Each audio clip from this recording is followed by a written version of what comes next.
Students, so far in this chapter we have completed Lewis-Dot structure, then the covalent bond, then the ionic bond, then the Vesper theory, VBT theory। तो अब हम last पहुंचते हैं अपने इस chapter की सबसे last theory, that is molecular orbital theory. देखो, इसके लिए थोड़ा सा आपको पहले ना कुछ बेसिक्स को दोबारा समझना पड़ेगा। फर्स्ट ऑफ ऑल, कुछ तो नाम में भी यहाँ इंडिकेशन है, मोलिक्यूलर ऑर्बिटल थ्योरी मीन्स अब आपको मोलिक्यूल के ऑर्बिटल्स लेने हैं। ठीक, देखो अभी तक आपने क्या पढ़ा है कि एटम होते हैं और एटम में क्या होगा, ऑर्बिटल्स, उन्हें बोलेंगे एटॉमिक ऑर्बिटल्स। जैसे आपके पास s ऑर्बिटल होता है इस शेप में, p ऑर्बिटल डंबल शेप में, d डंबल डबल डंबल और d जो है वो डबल डंबल होगा। ठीक है, ये पढ़ चुके हैं हम। अब देखो, and you know that molecule कैसे बनता है, जब एटम्स क्या हैं आपस में नज़दीक आते हैं और उसमें क्या होती है, ओवरलैपिंग। ये कर चुके हैं हम। जब ऑर्बिटल्स नज़दीक आते हैं तो उनके बीच में क्या होगी, overlapping, and due to this overlapping जो बनेगा वो बनेगा मोलिक्यूलर ऑर्बिटल्स। जैसे कि एटम्स इकट्ठे हुए क्या बना, मॉलिक्यूल। ऐसे ही एटॉमिक ऑर्बिटल्स इकट्ठे हुए तो क्या बना आपके पास, मोलिकुलर ऑर्बिटल। लेकिन थोड़ा सा यहाँ डिफरेंस है। डिफरेंस ये है कि जैसे आपने ये हाइड्रोजन लिया और ये हाइड्रोजन लिया तो मोलिक्यूल तो एक ही बना, मोलिक्यूल तो वन सिंगल ही बना। लेकिन जो मोलिकुलर ऑर्बिटल्स बनेंगे वो उतने ही बनेंगे जितने की एटॉमिक ऑर्बिटल्स हैं। मीन्स अगर आपके पास 2 एटॉमिक ऑर्बिटल्स हैं, मीन्स देखो H में क्या होता है, S, ये S, और ये दोनों आपस में ओवरलैप करके 2 बनाएंगे ऑर्बिटल। जितने मीन्स जितने आपके एटॉमिक ऑर्बिटल हैं उतने ही क्या बनेंगे, मोलिकुलर ऑर्बिटल। इसका मतलब अगर P आया तो P में कितने होते हैं, 3 होते हैं, 3 and 3 6 बनेंगे। अब इसमें ज़रा ध्यान देना, बाकी मैं समझाता हूँ ऐसा क्यों होगा, इसके पीछे लॉजिक, बिल्कुल एक लास्ट लॉजिक क्या होता है, बट अभी सिंपल वे में समझो जो आपके लिए ज़्यादा यूज़फुल है। ये दोनों एटॉमिक ऑर्बिटल इकट्ठे हुए, इनकी ओवरलैपिंग हुई। अब इन दोनों से एक ये और एक ये दोनों जो बने हैं, ये दोनों ओवरलैप करके बने हैं और एक को बोलते हैं हम bonding molecular orbital, bonding molecular orbital, और दूसरे को बोलते हैं एंटी बॉन्डिंग। अब ये बॉन्डिंग एंटी बॉन्डिंग क्या है अभी डिस्कस कर लेते हैं। देखो यहाँ पर ना ये इसकी एवरेज एनर्जी है, it is the average energy, ये एक एवरेज एनर्जी थी। अब क्या हुआ, दोनों एटॉमिक ऑर्बिटल कंबाइन हुए और उनके कंबाइन होने से 2 ही बने मोलिकुलर ऑर्बिटल, ये भी मोलिकुलर ऑर्बिटल और ये भी मोलिकुलर ऑर्बिटल। लेकिन एक ऑर्बिटल ऐसा होगा जिसकी एनर्जी इन दोनों से कम होगी। मीन्स आपके पास मान लो ये H2 था तो ये 1s1, ये भी 1s1, दोनों इकट्ठे हुए तो यहाँ पर भी 1s, यहाँ भी 1s, 2 1s1 बने। लेकिन एक की एनर्जी इन दोनों से कम और एक की एनर्जी इन दोनों से ज़्यादा, ये इसकी एनर्जी का लेवल है, ये नॉर्मल लेवल था एनर्जी का, ये होना चाहिए था। लेकिन एक की एनर्जी कम हुई और दूसरे की बढ़ गई। और आप केमिस्ट्री में ये पॉइंट्स को हमेशा याद रखना कि किसी भी चीज़ की स्टेबिलिटी उसकी एनर्जी पे डिपेंड करती है। जैसे जैसे एनर्जी बढ़ेगी स्टेबिलिटी कम हो जाएगी। और हमेशा इलेक्ट्रॉन पहले कहाँ जाएगा, लो एनर्जी में, जो आपने अफबाउ प्रिंसिपल में किया था इलेक्ट्रॉनिक कन्फिगरेशन में। हम फर्स्ट इलेक्ट्रॉन भरते हैं फर्स्ट शेल में, फिर सेकंड शेल में, फिर थर्ड शेल में, क्योंकि जैसे जैसे शेल का नंबर बढ़ता है वैसे वैसे एनर्जी भी बढ़ती रहेगी। तो पहले इलेक्ट्रॉन आपके बॉन्डिंग में भरते हैं और फिर कहाँ भरते हैं, एंटी बॉन्डिंग में। कैसे इलेक्ट्रॉन फिल करने हैं इसको हम अभी बाद में लेते हैं, क्योंकि मेन आपका जो सारा का सारा पोर्शन है वो उसी पर डिपेंड करेगा। बट थोड़ा सा जो बच्चे सोच रहे हैं कि कैसे हो रहा है, क्यों हो रहा है, वो एक बार देख लेते हैं। और ये ऑर्बिटल होता क्या है, अब एक बात थोड़ा सा यहाँ पे आपको समझना पड़ेगा। देखो सेकंड चैप्टर का पोर्शन है ये, ऑल्दो मैं दोबारा करवाऊंगा चैप्टर वो वाला, बट फिर भी समझो आप। देखो हमने ना, आपने जिन बच्चों ने सही पढ़ा हुआ है सेकंड चैप्टर, उन्हें पता होगा कि इलेक्ट्रॉन को हम क्या मानते हैं, एक वेव, इलेक्ट्रॉन को वेव मानते हैं, ऑल्दो इसके पास मास भी है, क्योंकि मास है इसलिए हम इसको मानते हैं क्या है, मैटर। ठीक है, इसका दोनों नेचर होता है, इसका नेचर लाइक अ वेव भी है और पार्टिकल भी है। अब क्योंकि इसका मास बहुत कम है इसलिए उसकी मोशन है वो कैसी होती है, लाइक अ वेव, इस तरीके से। अब इलेक्ट्रॉन जो है वो इस तरीके से चलेगा तो उसकी कैसी मोशन हो गई, वेव, इसलिए जो इलेक्ट्रॉन के पास कैसा नेचर आ गया, वेव नेचर। अब देखो ये था इसका एक एवरेज। अब इसे क्या बोलते हैं हम, एम्पलीट्यूड। ये भी क्या है, एम्पलीट्यूड। ये अपवर्ड है और ये डाउनवर्ड है, दोनों एम्पलीट्यूड हैं, और जितना अपवर्ड होगा उतना ही डाउनवर्ड होता है। तो ये अपवर्ड और ये डाउनवर्ड। आप देखो ये जरा बस यही जरा ध्यान देना, ये चीज़, इसी को हम बोलते हैं ऑर्बिटल। एक्चुअल में ऑर्बिटल कुछ नहीं है, ऑर्बिटल एक प्लेस है अराउंड द एटम जहाँ पर इलेक्ट्रॉन की फाइंडिंग प्रोबेबिलिटी सबसे हाई है। और एम्पलीट्यूड का मतलब है कितना हाईएस्ट वेव नेचर है, मीन्स उसके फाइंडिंग प्रोबेबिलिटी कितनी हाई है। तो ये शो करता है आपका ऑर्बिटल। ठीक है, और इसके दो फेज होते हैं। देखो हम ना हमेशा ऐसे बनाते हैं इसको, अगर पी को बनाएंगे ऐसे बनाएंगे, प्लस माइनस। अगर ये प्लस है तो ये माइनस है, मर्जी है चाहे आप इसको माइनस में प्लस कर दो, कोई इशू नहीं है। बट अगर आपने ऊपर प्लस मानना है तो नीचे नेगेटिव, ये प्लस तो ये नेगेटिव, दो लोब हो गए। इसका मतलब ये नहीं है कि इलेक्ट्रॉन यहाँ प्रेजेंट है यहाँ प्रेजेंट नहीं। इलेक्ट्रॉन तो देखो एक नहीं है, इलेक्ट्रॉन तो क्या है, ऐसे रिवॉल्व कर रहे हैं, दोनों एरिया में घूम रहे हैं, इसका कोई इशू नहीं है। इलेक्ट्रॉन दोनों मीन्स इलेक्ट्रॉन यहाँ पर भी है, ऐसे भी है, इलेक्ट्रॉन ऐसे भी ऐसे भी, ये इलेक्ट्रॉन तो हैं, जस्ट डायरेक्शन शो करता है। ये प्लस और माइनस साइन वेव फंक्शन, इसे क्या बोलते हैं, एम्पलीट्यूड को वेव फंक्शन, इसको साई से डिनोट करते हैं, साई। ये वेव फंक्शन को शो करेंगे और प्लस माइनस उसकी डायरेक्शन शो करेंगे कि अपवर्ड है और या फिर ये बैकवर्ड है, बस सॉरी डाउनवर्ड है। तो अपवर्ड डाउनवर्ड मूवमेंट जो है वो प्लस और माइनस साइन से शो करते हैं। अब होता क्या है, देखो जरा थोड़ा ध्यान देना यहाँ पर। यहाँ दो टाइप की कम्बिनेशन पॉसिबल होती हैं। वो क्या कि जैसे मान लो आपके पास दो ऑर्बिटल है, पी वाले मान लेता हूँ मैं, ठीक, ये पी वाले। एक कंडीशन में क्या होगा, इसका प्लस और इसका प्लस, या फिर माइनस माइनस, दोनों बातें इकट्ठी होंगी। मैं दोनों सेम साइन वाले लोब जो हैं आपस में क्या करेंगे, इंटरमिक्स, और इनकी क्या हो जाएगी, ओवरलैपिंग। दोनों की क्या हो जाएगी, ओवरलैपिंग। और एक कंडीशन ये होगी कि अगर यहाँ प्लस है तो यहाँ पर क्या हो, माइनस, मीन्स यहाँ माइनस हो तो यहाँ प्लस हो, इस तरीके से। तो एक कंडीशन तो ये हुई कि यहाँ प्लस, या फिर यहाँ माइनस तो यहाँ माइनस, सेम साइन, और यहाँ पर साइन क्या है, अपोजिट। जब आपकी सेम साइन वाले मीन्स जब ये और ये ओवरलैप करेगा तो देखो क्या होगा, जब सेम साइन वाले ओवरलैप करते हैं तो उसकी क्या है, एम्पलीट्यूड बढ़ जाएगा, उसका एम्पलीट्यूड इंक्रीज, क्योंकि प्लस प्लस। अब इसका जो देखो मैं बताऊं, एक आपने ये ले लिया, ये एक हो गया एक एटॉमिक ऑर्बिटल, दूसरा एक और, मैं जस्ट सिम एक ही बना रहा हूँ, ये वाला बस एक ही बनाया मैंने, दूसरे एटम का भी ये, दोनों मिलकर के क्या हुआ, नेट रिजल्ट ये बना, एम्पलीट्यूड बढ़ गया, मीन्स इलेक्ट्रॉन फाइंडिंग प्रोबेबिलिटी भी और ज़्यादा बढ़ गई। ठीक है, और इससे स्टेबिलिटी बढ़ती है। और यही चीज़ अब मैं आपको थोड़ा सा यहाँ डिस्क्राइब कर देता हूँ कैसे करना है।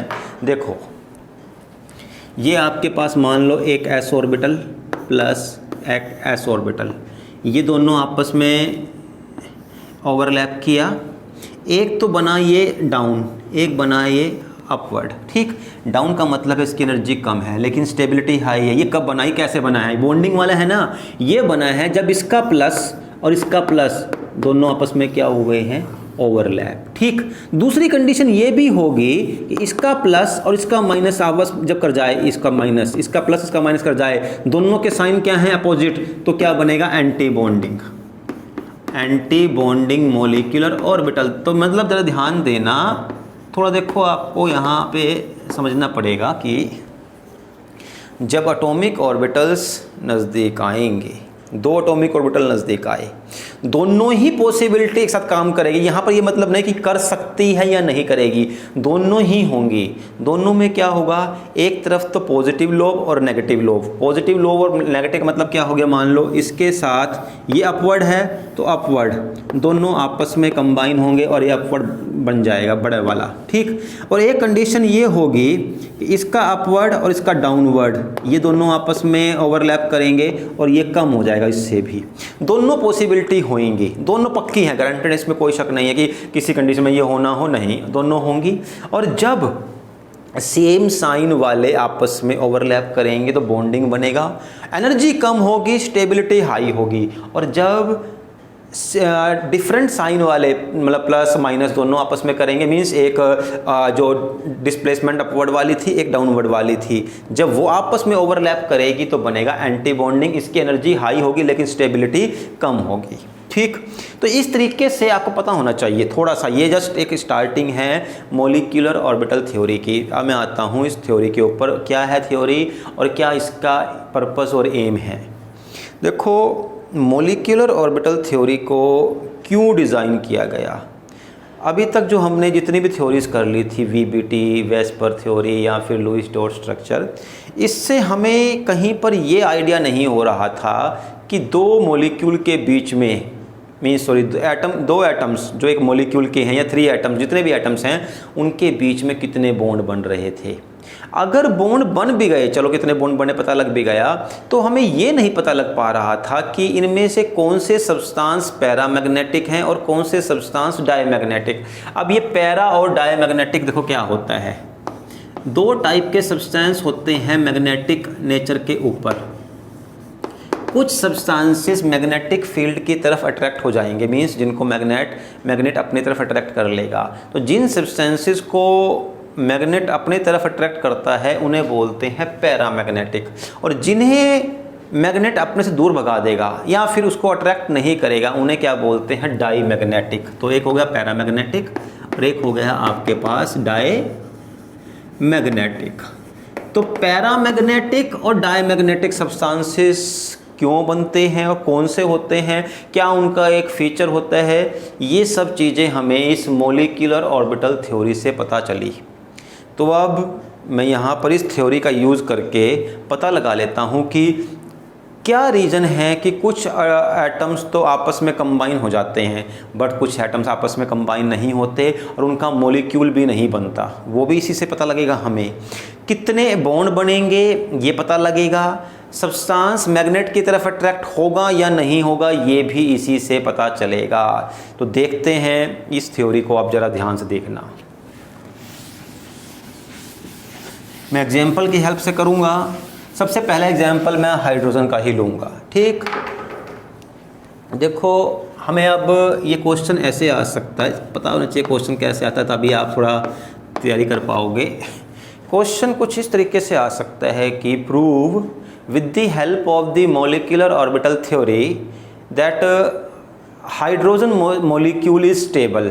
ऑल तो पता है आपको होता है लेकिन प्रूव करना है आपको, that H2 molecule is stable and it is diamagnetic in nature. और ये डायमैग्नेटिक नेचर होता है। और एक चीज़ और प्रूव करनी है आपको, फर्स्ट 3 चीज़ें प्रूव करनी है आपको। First that this molecule exist, it is possible।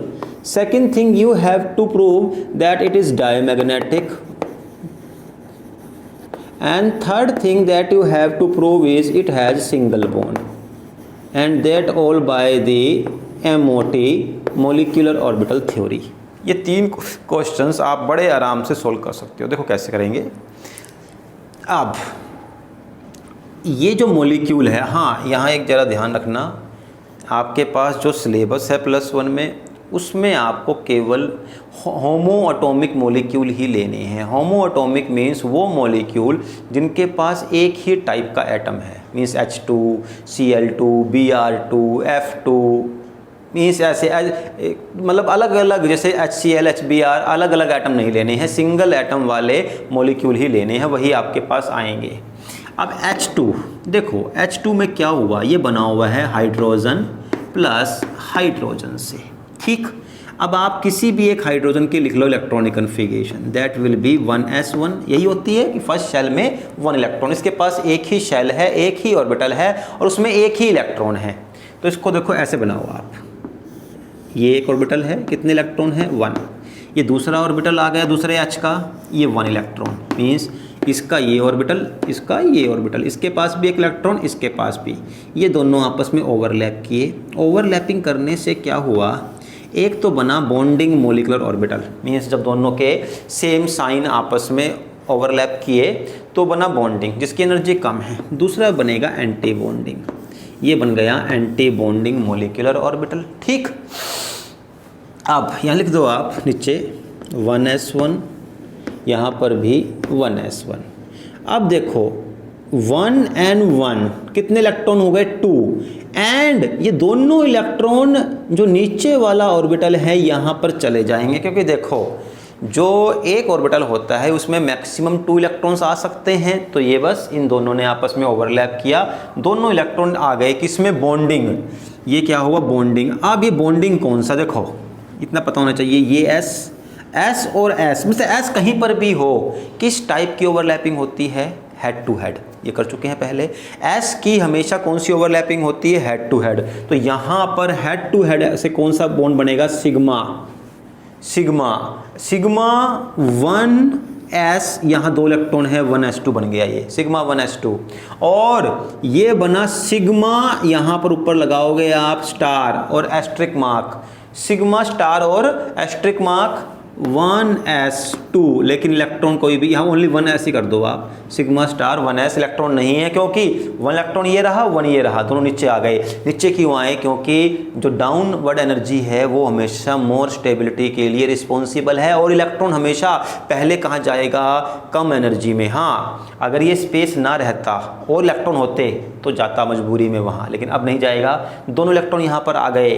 ठीक, आप देखो पहली चीज़ मैं प्रूव करने वाला हूँ यहाँ कि ये डाईमैग्नेटिक इन नेचर है। पता कैसे लगा, जो आपके पास मोलिकुलर ऑर्बिटल है उसमें देखो कि जो आपका ऑर्बिटल है उसमें इलेक्ट्रॉन पेयर्ड हैं या अनपेयर्ड हैं।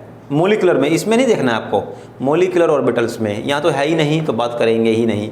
यहाँ है कितने हैं 2, क्योंकि यहाँ 2 इलेक्ट्रॉन्स हैं, ये पेयर्ड हैं। और जब भी इलेक्ट्रॉन पेयर्ड हो, मीन्स अनपेयर्ड ना हो, एक भी अनपेयर्ड ना हो, उस कंडीशन में हम सब्सटेंस को बोलते हैं डाईमैग्नेटिक इन नेचर। अब ये डाईमैग्नेटिक इन नेचर कैसे होता है थोड़ा देखो समझ लो, हम पॉइंट टू पॉइंट ही समझेंगे। एक सिंपल सी लाइन है जो आपके माइंड को स्ट्राइक भी करेगी। Every electron act like a small magnet. Her electron अपने आप में एक मैग्नेट की तरह काम करता है। वो कैसे, देखो इलेक्ट्रॉन के ऊपर होता है चार्ज नेगेटिव, और ये जब सर्कुलर पाथ में घूमता है अराउंड द पॉजिटिव चार्ज, तो ये इलेक्ट्रिक फील्ड जो है मैग्नेटिक फील्ड में कन्वर्ट हो जाता है। पता ही होना चाहिए आपको, जनरेटर भी इसी चीज़ पर काम करता है। वहाँ पर उल्टा होता है कि मैग्नेटिक फील्ड के रिवॉल्व होने से इलेक्ट्रिसिटी प्रोड्यूस होती है, बट अगर ये ऐसे ही चार्ज भी, इलेक्ट्रिक चार्ज भी करे अराउंड, तो मैग्नेटिक फील्ड डेवलप होगा। तो इलेक्ट्रॉन जो है जब वो घूमता है अराउंड द न्यूक्लियस, तो क्या प्रोड्यूस होता है आपका, मैग्नेटिक फील्ड। ठीक, अब इलेक्ट्रॉन देखो ये क्या शो करता है, एक साइन ऊपर है एक साइन नीचे है। इसने प्रूव किया कि ये है क्लॉकवाइज, ये क्या है एंटी क्लॉकवाइज, की मीन्स एक इलेक्ट्रॉन तो ऐसे चल रहा है और दूसरा इलेक्ट्रॉन ऐसे चल रहा है। तो क्या हो रहा है, दोनों एक दूसरे के मैग्नेटिक फील्ड को कैंसिल आउट कर देंगे। दैट्स वाई यहाँ पर कोई भी मैग्नेटिक फील्ड नहीं है। अब इसके पास मैग्नेटिक फील्ड ही नहीं है तो ये मैग्नेट की तरफ कैसे अट्रैक्ट होगा, that's why zero dipole moment. तो जहाँ पर इलेक्ट्रॉन पेयर्ड आ गए वो सब्सटेंस कैसे हो गए, डाईमैग्नेटिक। बस इतना पता होना चाहिए आपको। ये काफ़ी इंपॉर्टेंट है, आपके कंप्यूटेशन के पॉइंट ऑफ व्यू से भी काफ़ी क्वेश्चन आते रहते हैं। तो diamagnetic is that substance in which electrons are paired in the molecular orbital. ये रहा। अब पहला क्वेश्चन हो गया डाईमैग्नेटिक है क्योंकि ये पेयर्ड है। Second question exist. एग्जिस्ट देखो ये एग्जिस्ट और बॉन्ड ऑर्डर दोनों में ही एक रिलेशन है। अगर उसके बीच में बॉन्ड बनता है तो वो एग्जिस्ट भी करेगा। अब वो कैसे, वो हमें निकालना पड़ता है बॉन्ड ऑर्डर की। मतलब बॉन्ड ऑर्डर का मतलब होता है कि सिंगल बॉन्ड है या डबल बॉन्ड है या ट्रिपल बॉन्ड है। तो बॉन्ड ऑर्डर कैसे निकलता है? Bond order is equal to number of bonding electrons. कितने हैं बॉन्डिंग इलेक्ट्रॉन्स? ये वाला। ये देखो, अब ये मत काउंट करना। बॉन्डिंग मीन्स मॉलिक्यूल के अंदर बॉन्डिंग 2 माइनस एंटी बॉन्डिंग 0, कोई एंटी बॉन्डिंग नहीं है, डिवाइड बाय 2। आंसर क्या आया? 1। इस अब ये बॉन्ड ऑर्डर का 1 का मतलब हो गया कि इसके H और H में सिंगल बॉन्ड है, और क्योंकि बॉन्ड है that's why it will exist. तो अगर आपको MOT की हेल्प से पता चल जाता है कि इसके पास कोई अनपेयर्ड इलेक्ट्रॉन है तो वो कैसा होगा? पैरामैग्नेटिक। अनपेयर्ड में पैरामैग्नेटिक। इसके बीच में अगर बॉन्ड ऑर्डर 2 आ रहा है मतलब कि डबल बॉन्ड है, 0 आ रहा है इसका मतलब बॉन्ड नहीं बनेगा, वो मॉलिक्यूल पॉसिबल नहीं है, वो भी करते हैं अभी। और अगर बॉन्ड ऑर्डर है तो इससे पता चलता है कि वो मॉलिक्यूल एग्जिस्ट करता है। ठीक ऐसे ही मैं एक और लेता हूँ एग्जाम्पल। अब मुझे प्रूव ये करना है कि हीलियम मॉलिक्यूल एग्जिस्ट नहीं करता। पता आपको है वैसे कि हीलियम एक इनर्ट गैस है, लेकिन आप ये बोल करके तो प्रूव नहीं कर सकते कि हीलियम इनर्ट गैस है इसीलिए इसका मॉलिक्यूल नहीं बनता। बट आपको केमिकली प्रूव करना है इलेक्ट्रॉनिक व्यू को लेकर के कि He2 जैसे H2 था ना, ऐसे ही He2 मॉलिक्यूल एग्जिस्ट नहीं करता। ये प्रूव करना है आपको MOT मॉलिक्यूलर ऑर्बिटल थ्योरी की हेल्प से। आप देखो कैसे करना है। फर्स्ट ऑफ ऑल एक हीलियम, इसका क्या होगा इलेक्ट्रॉनिक कन्फिगरेशन? 1s2। ठीक है, इतनी ही होगी। अब इसके पास एक ही ऑर्बिटल है, ओनली s, तो 1s2। एक हीलियम ये आ गया, 2 इलेक्ट्रॉन यहाँ फिल कर दो। दूसरा हीलियम ये आ गया, ये 2 इलेक्ट्रॉन्स को फिल कर दो। और अब ये आपस में ओवरलैप करेंगे। एक बनेगा बॉन्डिंग मॉलिक्यूलर ऑर्बिटल और एक बनेगा एंटी बॉन्डिंग मॉलिक्यूलर ऑर्बिटल। अब देखो कितने इलेक्ट्रॉन है? 1 2 3 4। तो 2 यहाँ भर दो आप, 4 थे, बाकी 2 यहाँ चले गए। ये क्या हो गया? 1s2 sigma. ये क्या हो गया? 1s2 sigma star. ठीक, बॉन्डिंग एंटी बॉन्डिंग। अब देखो क्या कहीं पर भी कोई अनपेयर्ड इलेक्ट्रॉन है? नहीं है। क्योंकि अनपेयर्ड इलेक्ट्रॉन नहीं है तो ये कैसा हो जाएगा? Diamagnetic. It is diamagnetic in nature due to the absence of unpaired electron. Second, bond order. Bond order BO, bonding electron 2, antibonding electron 2, divide by 2, 0। अब बॉन्ड ऑर्डर कितना आ गया? 0। इसीलिए इसमें कोई बॉन्ड नहीं है। अब क्योंकि बॉन्ड ऑर्डर 0 है, बॉन्ड नहीं बन रहा है, that's why it is impossible, it is not possible, it does not exist. यही इससे पता चलता है कि आपका जो ये He2 है ये एग्जिस्ट नहीं करता। ठीक, तो हमने ये भी कर लिया। अब चलता हूँ मैं आपका नाइट्रोजन की तरफ चलें, या चलो पहले कर लेते हैं कार्बन। मैं 3-4 करवाऊँगा आपको ताकि हर चीज़ क्लियर हो जाए आपको। C2 कार्बन मॉलिक्यूल बनता है या नहीं बनता, बनता है तो कैसा है, सब कुछ पता कर लेते हैं। यानी कि 2 कार्बन, कार्बन कार्बन आपस में ओवरलैप करेंगे।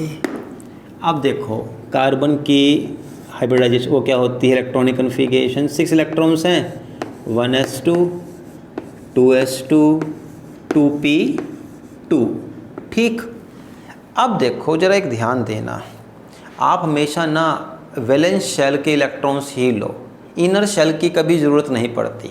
जैसे मैंने शेल कहा है, ऑर्बिटल नहीं कहा। ये 2 2, तो ये सेकंड शेल का S, सेकंड शेल का P, इन्हें ही ले लो बस, इसकी आपको ज़रूरत नहीं पड़ेगी। 1s2 की ज़रूरत नहीं है क्योंकि ये इनर शेल है। इनर शेल का कोई कंट्रीब्यूशन नहीं होता बॉन्डिंग में, क्योंकि बॉन्ड बनता है आउटर मोस्ट इलेक्ट्रॉन से।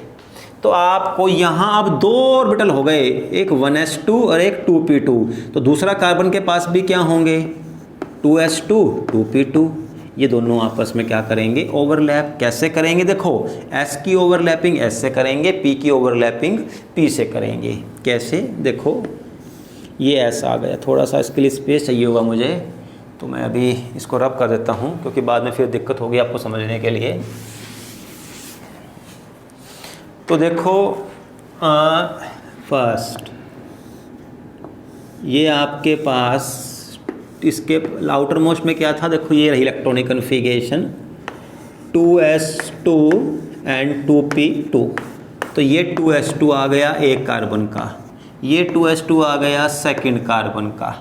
2 इलेक्ट्रॉन हैं तो यहाँ फिल कर दो 1 2 1 2। बॉन्डिंग मीन्स जब सेम फेज में हुई तो ये बना बॉन्डिंग, 2 इलेक्ट्रॉन यहाँ पर आ जाएंगे, 4 इलेक्ट्रॉन थे 2 यहाँ आ जाएंगे। ये बॉन्डिंग 2s2, ये star anti bonding 2s2, sigma 2s2 दोनों हो गए।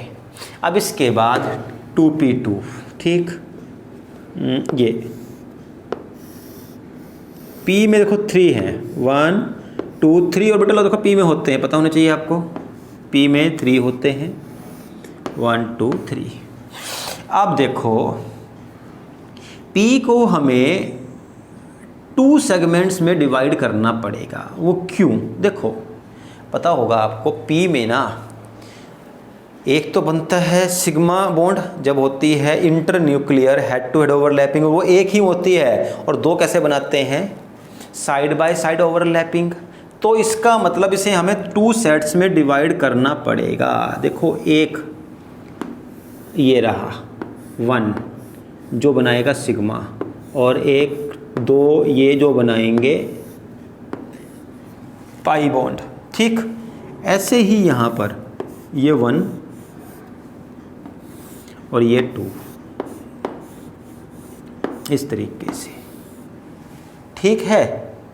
अब देखो कितने इलेक्ट्रॉन्स हैं कार्बन के p में 2 हैं तो इसके पास भी 2 आएंगे, इस p के पास भी 2 आएंगे, ठीक। अब देखो कितने इलेक्ट्रॉन है, 1 2 3 4। फर्स्ट आपको नीचे भरना है, सबसे पहले सब नीचे, जब पूरा नीचे भर जाएगा फिर यहाँ आएंगे, जब यहाँ भर जाएंगे फिर यहाँ, और सबसे लास्ट में यहाँ आने चाहिए। अब इलेक्ट्रॉन कितने हैं, 1 2 3 4। तो पहले देखो सिंगल सिंगल 1 2 4 थे 3 4, सारे इलेक्ट्रॉन यहीं भर गए, यहाँ आया ही नहीं। अब एक बात मालूम चल गई, ये कैसा है, डाई मैग्नेटिक इन नेचर, क्योंकि यहाँ पर भी कोई अनपेयर्ड नहीं है, यहाँ भी कोई अनपेयर्ड नहीं है, 2 2 2 2 2 2, तो डाई मैग्नेटिक है कार्बन मॉलिक्यूल, पता लग गया। सेकंड थिंग, इसका बॉन्ड ऑर्डर निकालो, बॉन्ड ऑर्डर। अब इन दोनों में काउंट कर लो, देखो 2 4 एंड 6, इसके भी 6 हो गए बॉन्डिंग में, एंटी बॉन्डिंग में यहाँ कोई नहीं, यहाँ कोई नहीं, यहाँ कोई नहीं, यहाँ कितने हैं 2 -2 डिवाइड बाय 2, कितना आंसर आया 2। इसका मतलब कार्बन कार्बन में कितना बॉन्ड पॉसिबल हुआ 2, तो यहाँ बॉन्ड ऑर्डर 2 पॉसिबल है, इसका मतलब कार्बन एग्जिस्ट करेगा, ये स्टेबल होगा, ठीक। तो इस तरीके से हो गया। अब मैं एक और लास्ट करता हूँ बस, नाइट्रोजन, वहीं तक काफ़ी है, नहीं आपको एक और करना पड़ेगा कार्बन के साथ में, nitrogen and after that oxygen, 2 करने हैं बस, क्योंकि ऑक्सीजन का ज़रूरी है करना, वो आगे भी आपको इसी चैप्टर में कुछ क्वेश्चंस हैं वो भी आने हैं उससे। तो पहले नाइट्रोजन कर लेते हैं, N2। इससे पता लगाएंगे कि N2 में एक तो ट्रिपल बॉन्ड होता है, वो कैसे पढ़ चुके हैं वैसे, पता है हमें N2 में ट्रिपल बॉन्ड होता है, पता लगाएंगे। मैग्नेटिक बिहेवियर पता लगाएंगे, और स्टेबल है या नहीं है, ऑल तो पता है हमें स्टेबल होता है, क्योंकि हम लिखते हैं फॉर्मूला इसका N2। नाउ N की इलेक्ट्रॉनिक कन्फिगरेशन क्या होगी, 1s2 2s2 2p3, ये छोड़ दो, इनर शेल वाला है, इसे काउंट मत करना, आउटर मोस्ट शेल को ले लो। अब देखो ये फर्स्ट एक n का 2s2, दूसरे n का 2s2, ये आ गए 2s2 2s2, 2 इलेक्ट्रॉन्स यहाँ 2 इलेक्ट्रॉन्स यहाँ, ये और ये bonding and anti bonding, 4 electrons हैं, 2 यहाँ आए 2 यहाँ आए, ये सिग्मा 2s2, ये सिग्मा एस्ट्रिक मार्क 2s2, ये बन गया। अब p कितने हैं, p में 3 हैं, तो देखो भाई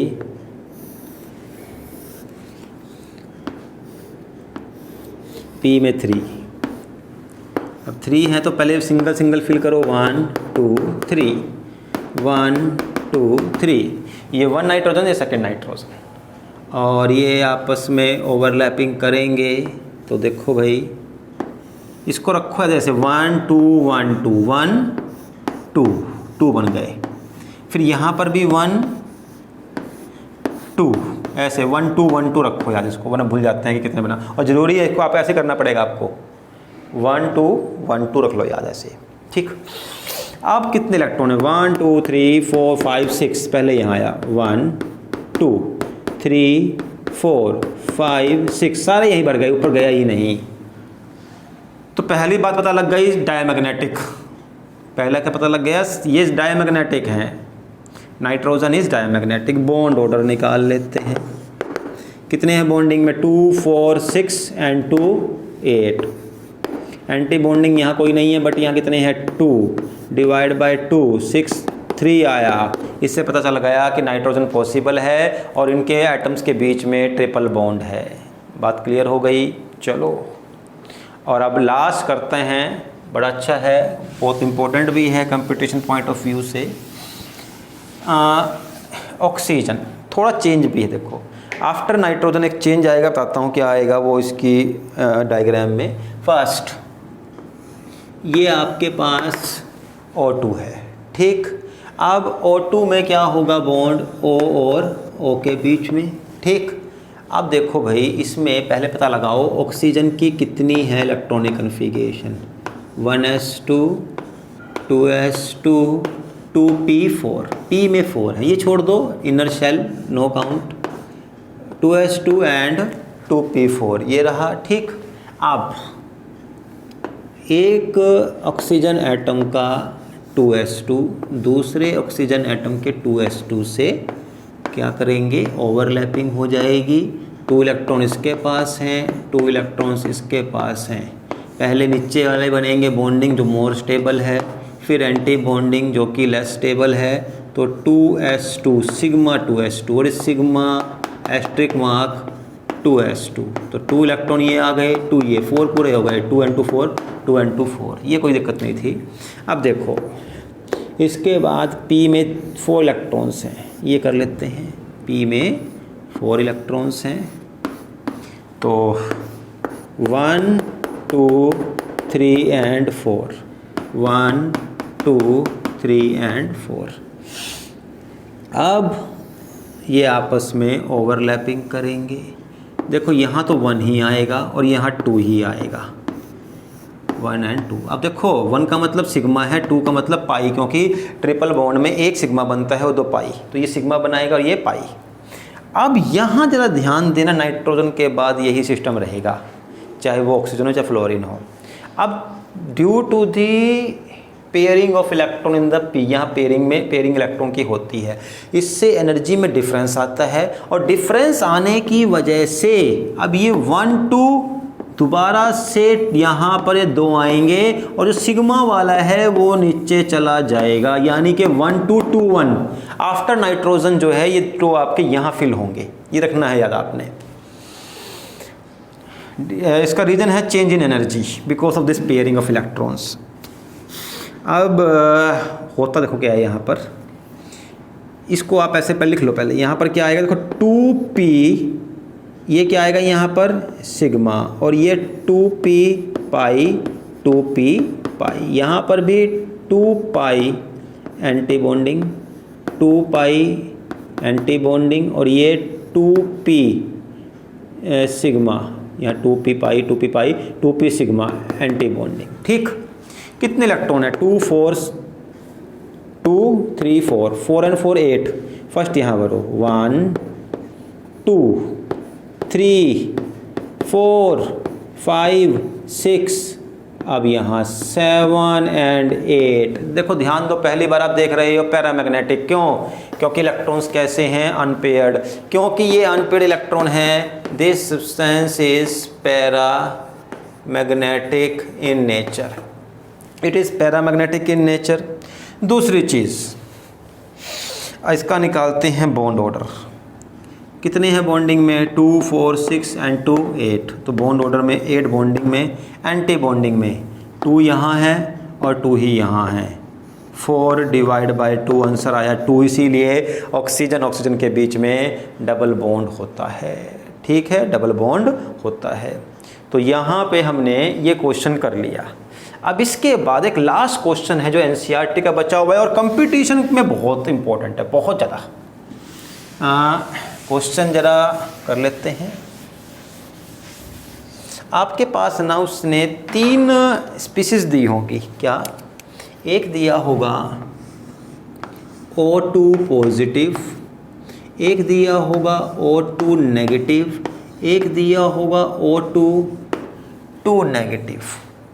वो कहेगा बताओ, इवन एक O2 भी चलो ले लो आप, एक O2 ले लिया, ये बताओ कि इनमें सबसे ज़्यादा स्टेबल कौन है और सबसे कम स्टेबल क्यों है। आपको इसको ऑर्डर में प्लेस करना है और ये मॉलिक्यूलर ऑर्बिटल थ्योरी से ही प्रूव हो सकता है कि किसकी स्टेबिलिटी ज़्यादा है, किसकी स्टेबिलिटी कम है। अब कैसे पता लगाएंगे? पहले एक काम करो, O2 का डायग्राम बना लो आप, ओनली सिंपल O2 का, फिर उससे कोरिलेट करेंगे हम। O2 में पहले तो S आएगा, 2s2, ठीक, 2 इलेक्ट्रॉन यहाँ, 2 इलेक्ट्रॉन यहाँ, 2 इलेक्ट्रॉन यहाँ, यहाँ पूरे आ गए, अभी कर चुके हैं हम इसको, ठीक है। और फिर ये 2p4 के इलेक्ट्रॉन भर दो, 1 2 3 4, दूसरे ऑक्सीजन का 2p4, 1 2 3 एंड 4। अब देखो, ये तो बन गया आपका एंटी बॉन्डिंग और ये एंटी बॉन्डिंग पाई, और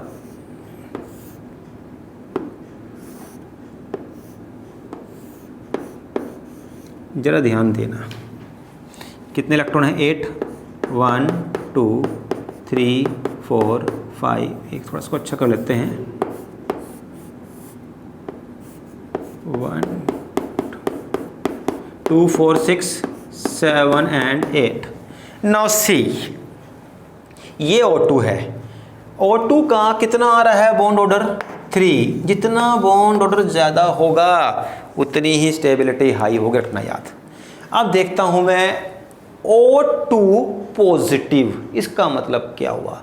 देखो, पॉजिटिव का मतलब हो गया एक इलेक्ट्रॉन का कम होना, यानी कि इसके पास से एक इलेक्ट्रॉन कम हो गया। एक यहाँ से देखो, O2 पॉजिटिव मीन्स किसी एक O के पास से एक इलेक्ट्रॉन कम हो गया, एक कम हो गया। अब एक कम हुआ यहाँ से, क्योंकि P ऊपर है, देखो S से कम नहीं होगा, पहले कहाँ से जाएगा? P से चला गया। अब कितने इलेक्ट्रॉन रह गए? 4 and 3 7, ये कितने थे? 2 4 6, एक इलेक्ट्रॉन कम हुआ। अब देखो, वैसे तो देखते ही पता चल जाएगा आपको, इलेक्ट्रॉन कम हुआ है एंटी बॉन्डिंग से, और एंटी बॉन्डिंग का इलेक्ट्रॉन स्टेबिलिटी को कम करता है, क्योंकि antibonding responsible for the unstability. Although उस फैक्ट को ना भी लो, आप प्रूव कर सकते हो। कैसे? बॉन्ड ऑर्डर से।